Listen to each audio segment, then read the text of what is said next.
So,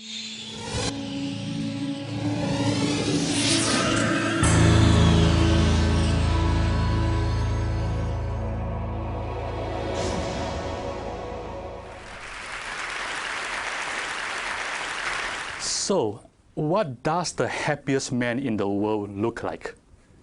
I mean, certainly doesn't look like me, right? He looks like this.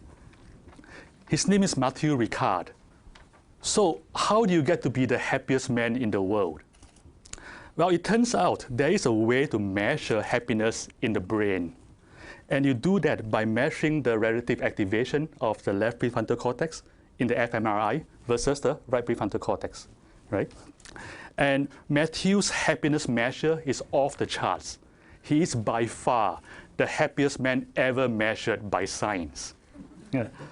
Which leads us to a question. What was he thinking when he was being measured? Perhaps something very naughty. Actually, he was meditating on compassion. Matthew's own experience is that compassion is the happiest state ever. Reading about Matthew was one of the pivotal moments of my life. My dream is to create the conditions for world peace in my lifetime. And to do that by creating the conditions for inner peace and compassion on a global scale. And learning about Matthew gave me a new angle to look at my work. Matthew's brain scan shows that compassion is not a chore. Compassion is something that creates happiness. Compassion is fun, right? And that mind-blowing insight changes the entire game. Because if compassion was a chore, like nobody's going to do it, except maybe the Dalai Lama, or something, right? But if compassion was fun, everybody's going to do it, right? Therefore, to create the conditions for global compassion, all we have to do is to reframe compassion as something that is fun. But fun is not enough. What if compassion is also profitable? Right? What if compassion is also good for business? Then every boss, every manager in the world will want to have compassion. Right, like this. That would create the conditions for world peace. So I started paying attention to what compassion looks like in a business setting. Fortunately, I didn't have to look very far, because what I was looking for was right in front of my eyes, right in Google, my company. I know there are other compassionate companies in the world, but Google is sort of the place I'm familiar with because I've been there for 10 years. So I'll use Google as the case study. Google is a company born of idealism. It's a company that thrives on idealism. And maybe because of that, compassion is organic and widespread company-wide. In Google, expressions of corporate compassion almost always follow the same pattern. It's sort of a funny pattern. It starts with a small group of Googlers taking the initiative to do something.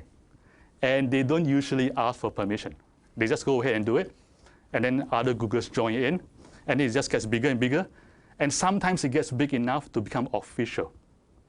So, in other words, it almost always starts from bottom up. And let me give you some examples. The first example is the largest annual community event where Googlers from around the world donate their labor to their local communities was initiated and organized by 3 employees before it became official, because it just became too big. Another example, 3 Googlers, a chef, an engineer, and most funny, a massage therapist.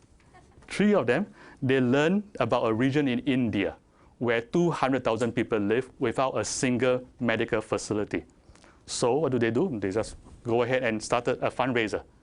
And they raised enough money to build this hospital, the first hospital of its kind for 200,000 people. During the Haiti earthquake, a number of engineers and product managers spontaneously came together and they stay up overnight to build a tool to allow earthquake victims to find their loved ones. And expressions of compassion is also found in our international offices. In China, for example, one mid-level employee initiated the largest social action competition in China, involving more than 1,000 schools in China, working on issues such as education, poverty, healthcare, and the environment. There is so much organic social action all around Google that the company decided to form a social responsibility team just to support this effort. And this idea, again, came from the grassroots, from two Googlers who wrote their own job descriptions and volunteered themselves for the job. And I found it fascinating that the social responsibility team was not formed as part of some grand corporate strategy, right? It was like two persons say, let's do this. And the company said yes. So it turns out that Google is a compassionate company because Googlers found compassion to be fun. But again, fun is not enough. There are also real business benefits. So what are they?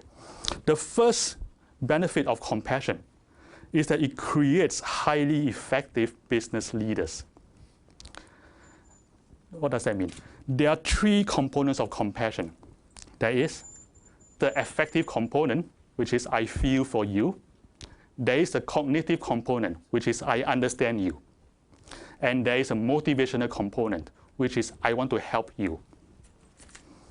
So what has this got to do with business leadership? According to a very comprehensive study led by Jim Collins and documented in the book Good to Great, it takes a very special kind of leader to bring a company from goodness to greatness. And he calls them level 5 leaders. These are leaders who, in addition to being highly capable, possess two important qualities. And they are humility and ambition. These are leaders who are highly ambitious for the greater good. And because they're ambitious for greater good, they feel no need to inflate their own egos. And they, according to the research, make the best business leaders. And if you look at these qualities in the context of compassion, we find that the cognitive and affective components of compassion, understanding people and empathizing with people, inhibits, tones down what I call the excessive self-obsession that's in us, therefore creating the conditions for humility. The motivational component of compassion creates ambition for greater good. In other words, compassion is the way to grow level 5 leaders. And this is its first compelling business benefit. The second compelling benefit of compassion is that it creates an inspiring workforce. Employees mutually inspire each other towards greater good. It creates a vibrant, energetic community where people admire and respect each other. I mean, like you come to work in the morning, right? And you work with 3 guys who just up and decide want to build a hospital in India. Right? It's like, how can you not be inspired by those people, your own co-workers? So this mutual inspiration promotes collaboration, initiative, and creativity. It makes us a highly effective company. So having said all that, what is the secret formula for brewing compassion, in the corporate setting? In our experience, there are 3 ingredients. The first ingredient is to create a culture of passionate concern for the greater good. So always think, how is your company and your job serving the greater good? Or how can you further serve the greater good? This awareness of serving greater good is very self-inspiring, and it creates fertile grounds for compassion to grow in. That's one. The second ingredient is autonomy. So in Google, there's a lot of autonomy. And one of our most popular managers joke that, this is what he says, Google is a place where the inmates run the asylum. And he considers himself one of the inmates. if you already have a culture of compassion and idealism, and you let your people roam free, they will do the right thing in the most compassionate way. The third ingredient is to focus on inner development and personal growth. Leadership training in Google, for example, places a lot of emphasis on the inner qualities such as self-awareness, self-mastery, empathy, and compassion. Because we believe that leadership begins with character. We even created a 7-week curriculum on emotional intelligence, which we jokingly call Search Inside Yourself. Yeah, it is less naughty than it sounds. So I'm an engineer by training, right? But I'm one of the creators and instructors of this course, which I find kind of funny, right? Because this is a company that trusts an engineer to teach emotional intelligence. So what a company. So search inside yourself. How does it work? It works in 3 steps. The first step is attention training. Attention is the basis of all higher cognitive and emotional abilities. Therefore, any curriculum for training emotional intelligence has to begin with attention training. The idea here is to train attention to create a quality of mind that is calm and clear at the same time. And this creates the foundation for emotional intelligence. The second step follows the first step. The second step is developing self-knowledge and self-mastery. So using the supercharged attention from step 1, we create a high-resolution perception into the cognitive and emotive processes. What does that mean? It means being able to observe our thought stream and the process of emotion with high clarity, objectivity, and from a third-person perspective. And once you can do that, you create the kind of self-knowledge that enables self-mastery. The third step, following the second step, is to create new mental habits. What does that mean? Imagine this.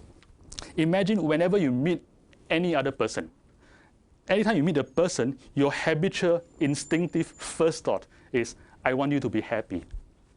I want you to be happy. Imagine you can do that. Having this habit, this mental habit, changes everything at work. Because this goodwill is unconsciously picked up by other people. And it creates trust. And trust creates a lot of good working relationships. And this also creates the conditions for compassion in the workplace. Someday, we hope to open source Search Inside Yourself, so that everybody in the corporate world will at least be able to use it as a reference. And in closing, I want to end the same place I started, with happiness. I want to quote this guy, the guy in robes, not the other guy, the Dalai Lama, who said, if you want others to be happy, practice compassion. If you want to be happy, practice compassion.